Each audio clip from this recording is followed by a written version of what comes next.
Please consider supporting us by clicking on the like and subscribe buttons. Your support will be greatly appreciated. Historically, Sub-Saharan Africa has been fundamental to the global prosperity of the advanced countries. Okay? And Africa had a role to play. It has a role as a raw material producer. We will not allow Sub-Saharan Africa to escape that.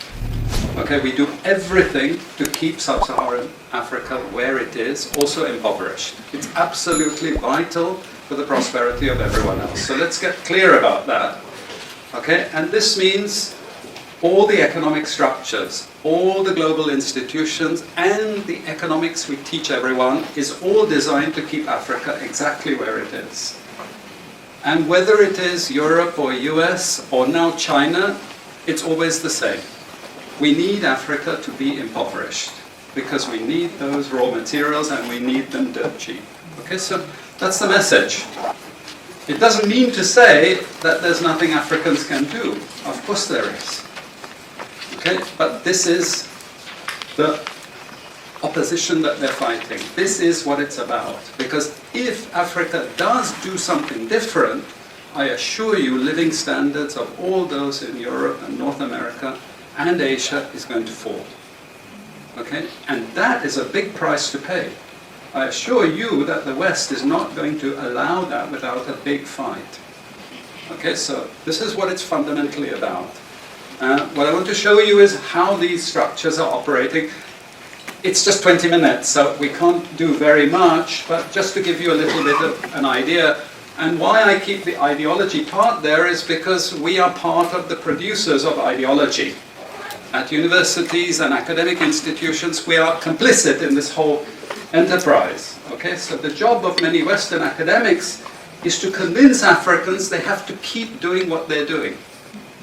Okay, and to show them it's your fault that you're poor. It's not our fault. It's your fault that you're poor. You know, so this is what we do in academic institutions, and I want to show that as well. We just start. This is what it's basically about, so you know what it's about. But I want to just show you the extent to which Africa is specializing in the production of raw materials and basic agricultural goods. We know the basic forces that have caused this underdevelopment. We know it's colonization. I will not discuss that very much because my colleague speaker is going to go into some aspects of this. But I do want to discuss the global economic structures, the global financial institutions, and economic ideology, briefly, to give you a flavor of those. Let me start with this. You can't really see it so easily, but if those of you who are interested, you want the PowerPoint, I'm sure we can make it available to you. But the thing that you really need to see is the top line. Okay?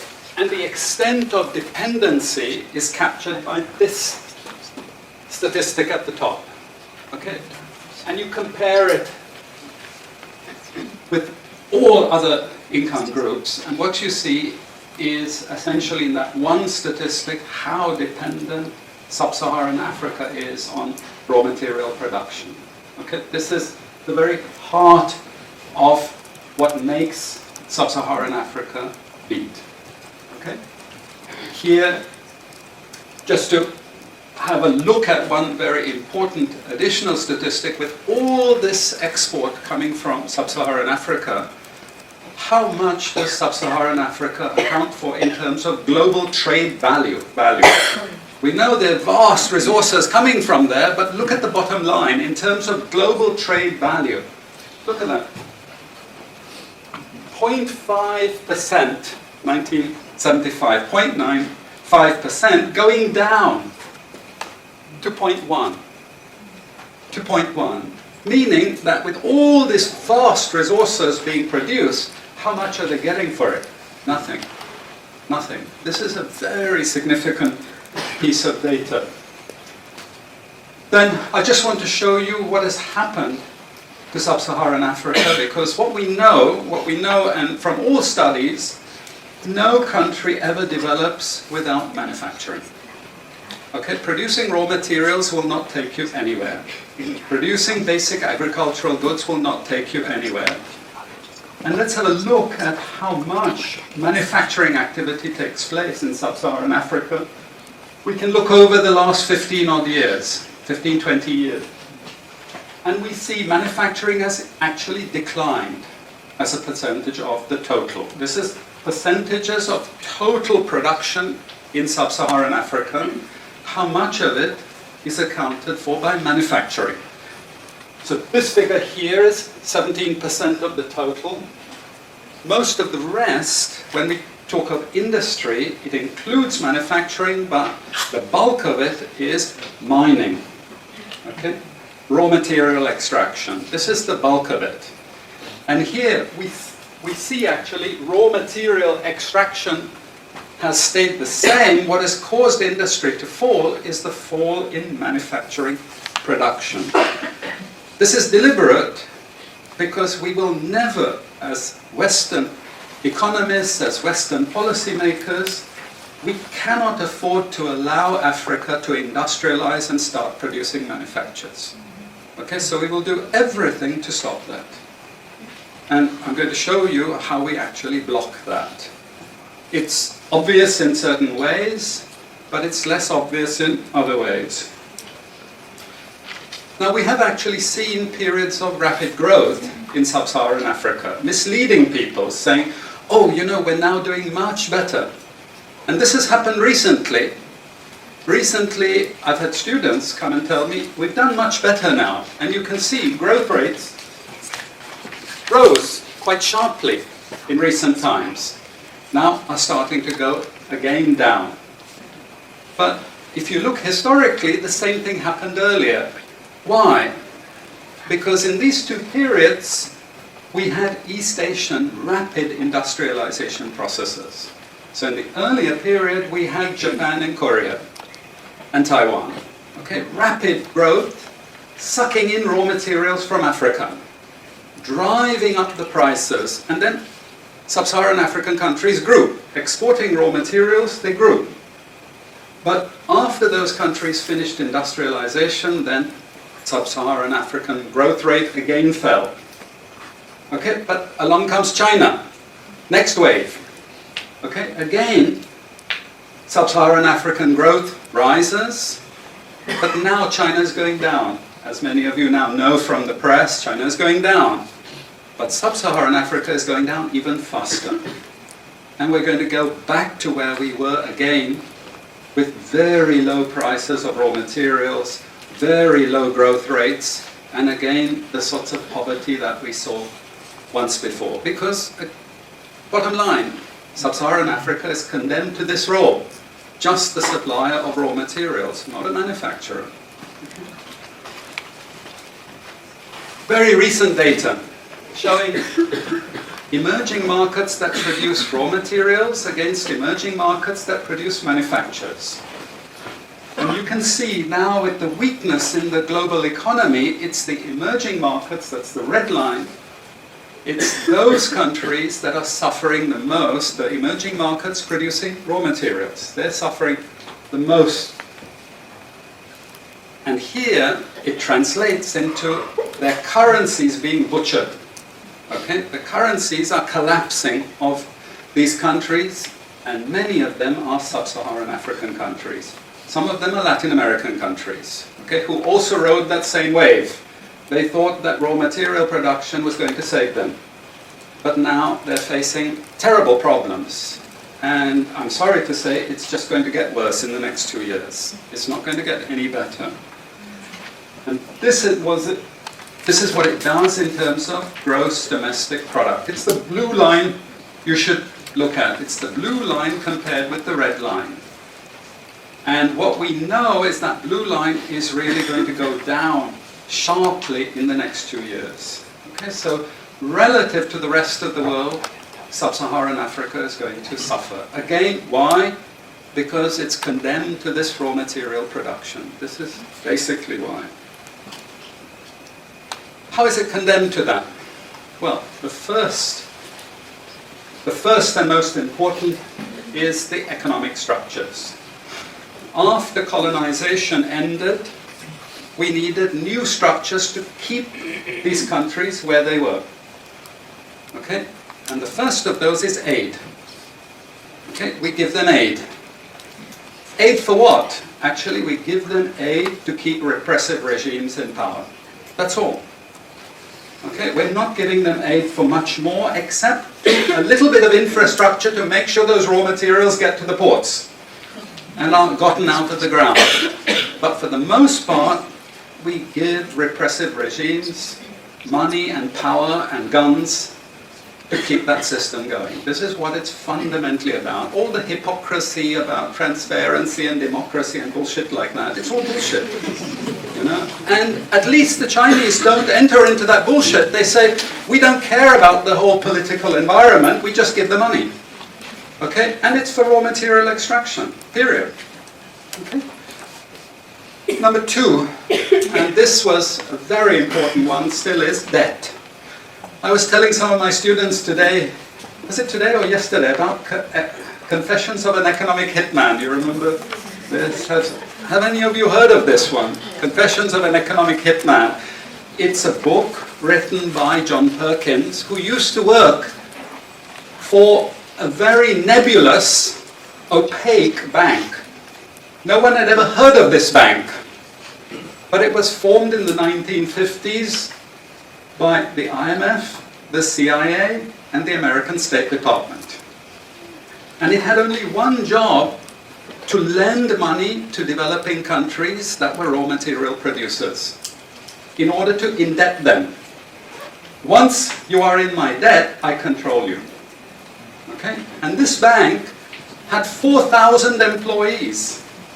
But no one ever heard of this bank, you see. But it would go to country after country, offering loans. And if the president did not accept the loan, they were killed.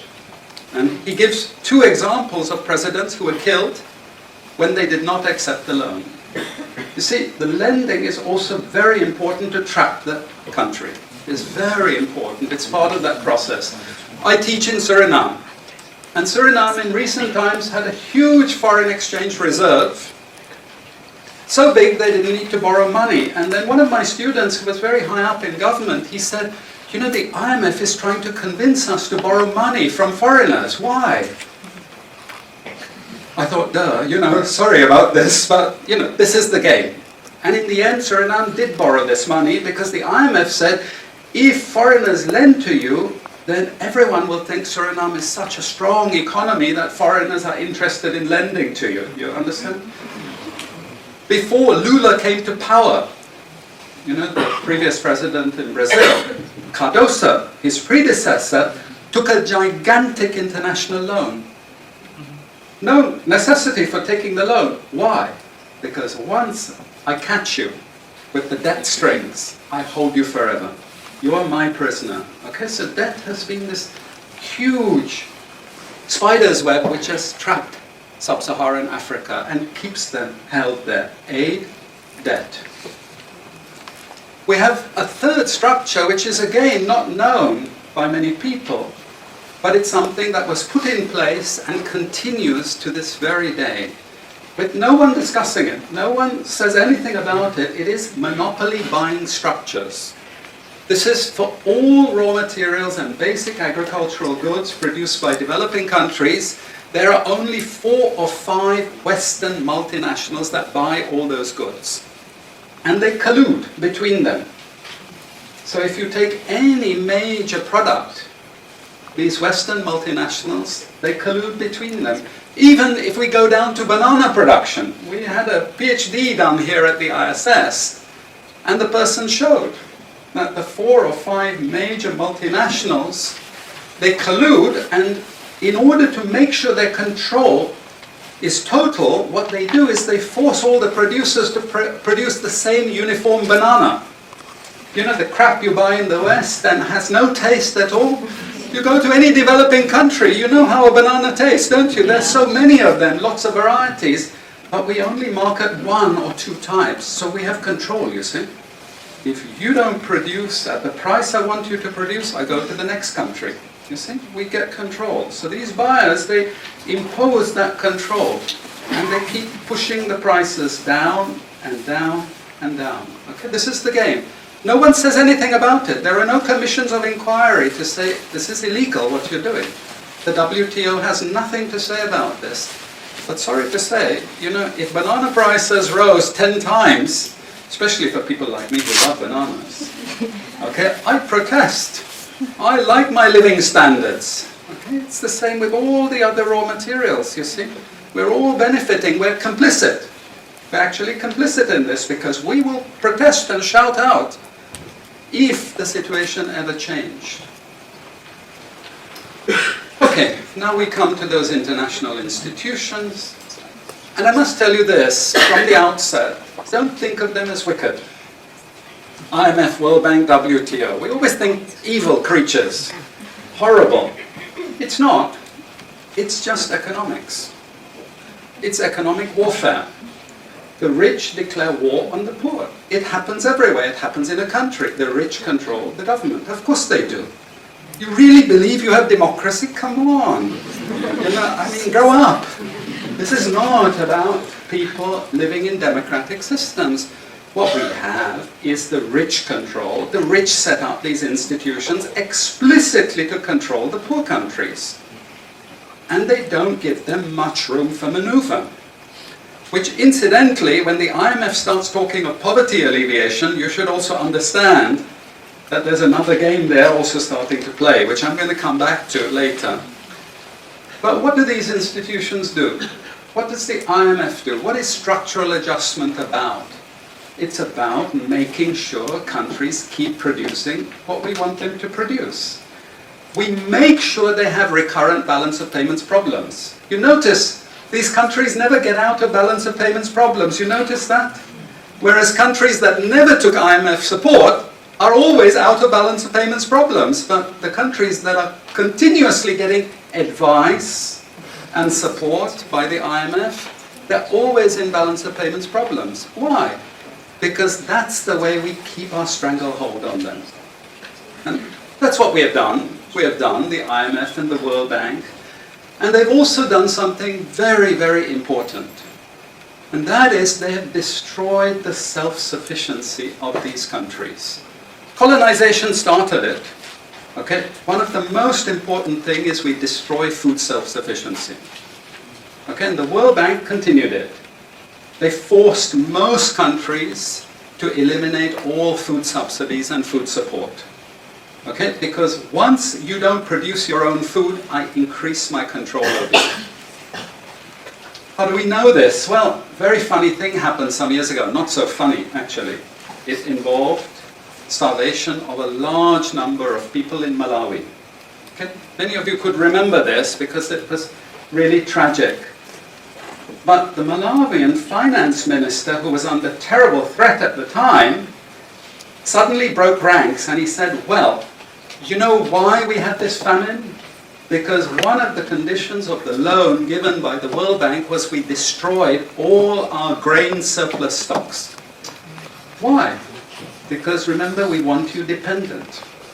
1970s, the US Senate, the US Congress said, we will not allow Latin America to produce their own food. We will start a strategy involving the IMF and the World Bank to destroy food self-sufficiency of Latin America. Then they will indeed be our true backyard. And that's exactly what they've done. Look at all the Latin American countries. Look at them. They used to be food self-sufficient, but they're no longer food self-sufficient. Now here comes the kicker. This is the beautiful part of it. I congratulate them. You know I admire them because they do it so well. Okay? I know it sounds really perverse, but we have now in the WTO something called the Agreement on Agriculture. Okay? You know what that Agreement on Agriculture states? It says, if you don't have any subsidies, you're not allowed to put these subsidies on food. But if you have subsidies and income support for food production, you can keep them. Who has all the subsidies and income support? US, Europe. The largest budgets in the world for supporting their farmers are Europe and US. But the World Bank and IMF have destroyed all those subsidies. You see, all those subsidies have been destroyed. And now we're telling these countries, you don't have subsidies, tough luck, you know. You see, we're keeping them dependent. We're keeping them on a string.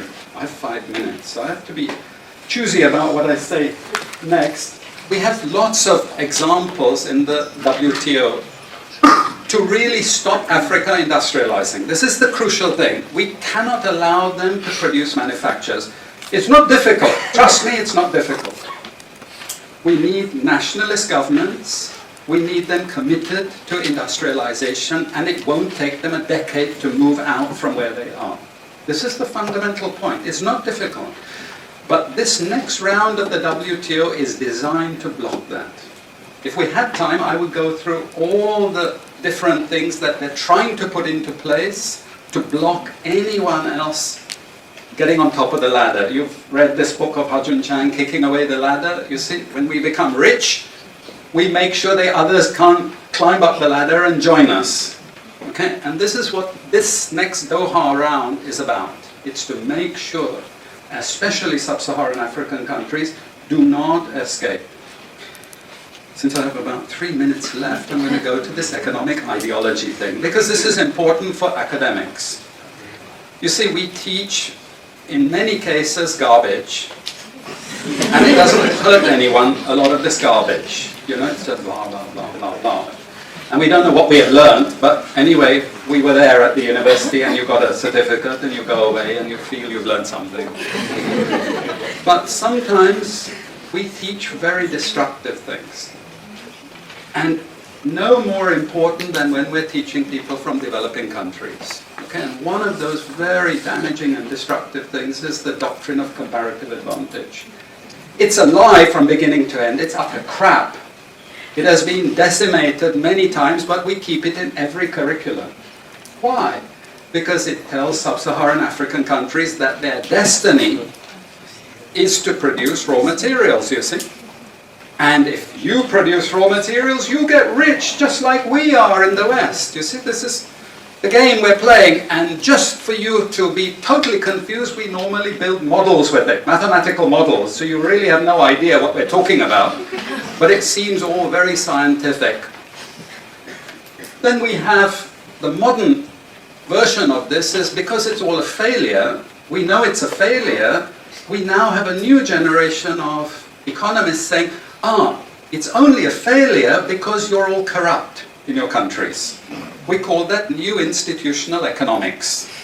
You've all probably learnt it all, but you didn't know why they invented it. It was invented to tell you the same thing. You should keep producing raw materials.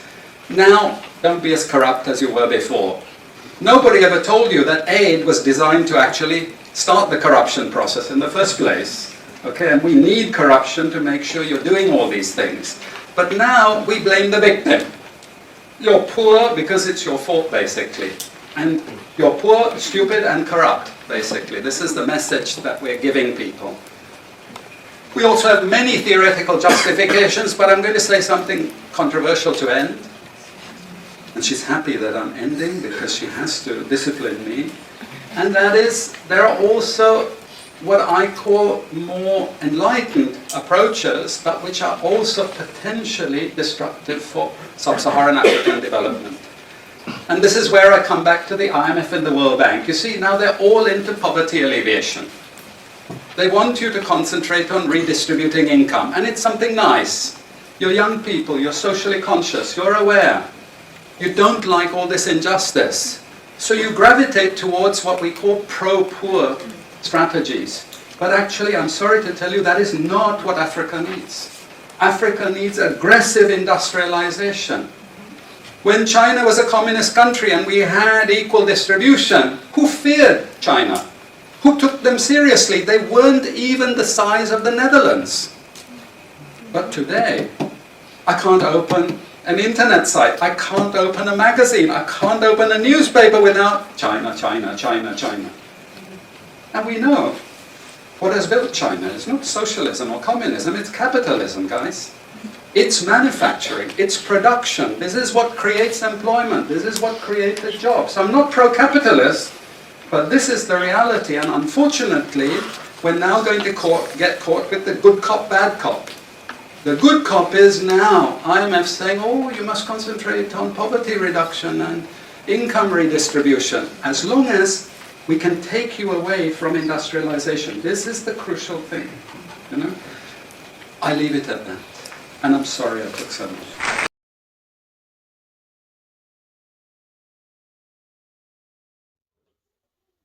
This book is written by a brother called Walter Rodney. This is an old book. The brother looked like that. This brother was assassinated when he was running for government. Please go and check out this book.